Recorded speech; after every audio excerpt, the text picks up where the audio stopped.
Le premier test de réalité du protocole royal de Meghan Markle aurait pu être un signe avant-coureur de son souhait de quitter le cabinet, selon un documentaire. Meghan Markle a passé le week-end aux Pays-Bas alors qu'elle et son mari, le prince Harry, assistaient au jeu Invictus.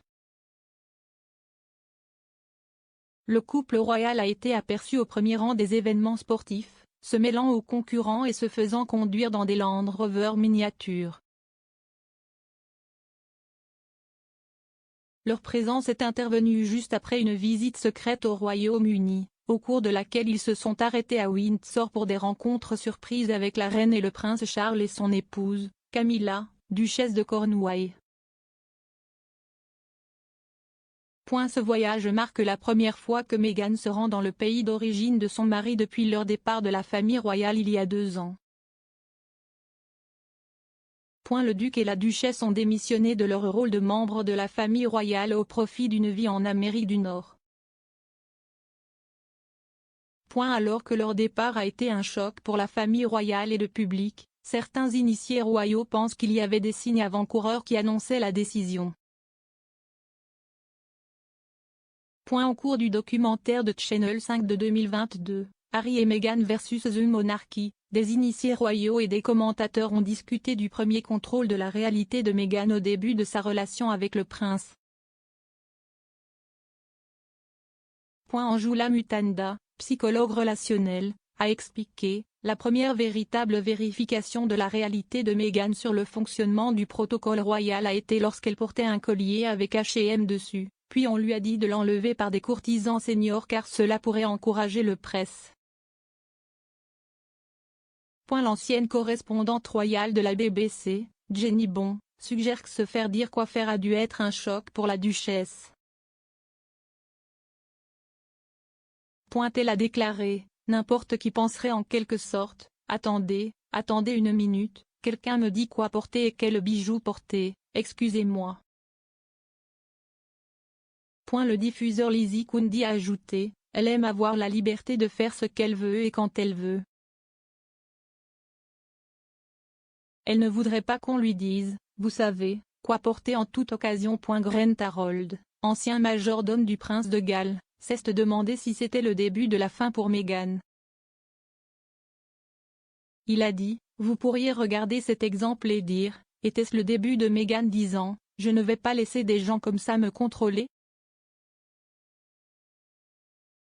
Selon Finding Freedom, la biographie d'Omid Scobie et de Caroline Durand sur Meghan et Harry, la duchesse était frustrée et émue après qu'un assistant principal du palais de Kensington l'ait appelée à propos du collier.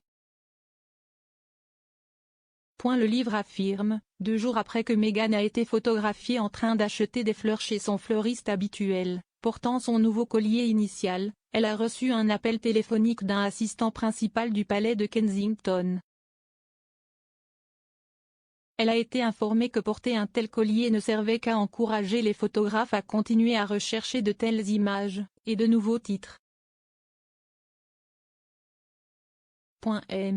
Scobie et Madame Durand affirment que Meghan savait que l'aide avait de bonnes intentions, mais elle a trouvé l'expérience surréaliste.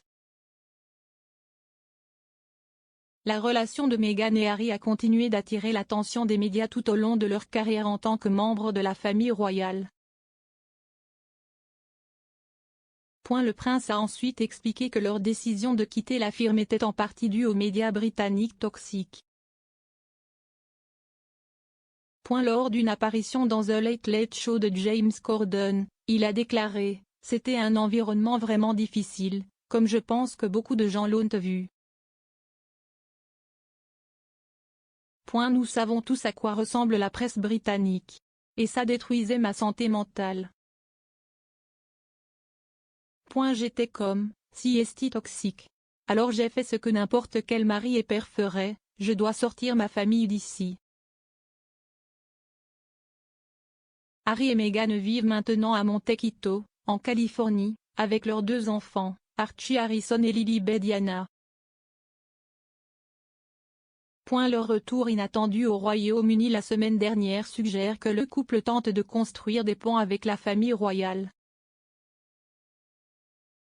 ils ont été invités à participer aux prochaines célébrations du jubilé de platine de la reine, qui les verrait sur le balcon du palais de Buckingham et au service d'action de grâce de Sa Majesté à la cathédrale Saint-Paul. On ne sait pas si le duc et la duchesse seront présents et s'ils amèneront leurs enfants. Jusqu'à présent, Harry a jugé dangereux d'amener Archie et Lilibet au Royaume-Uni.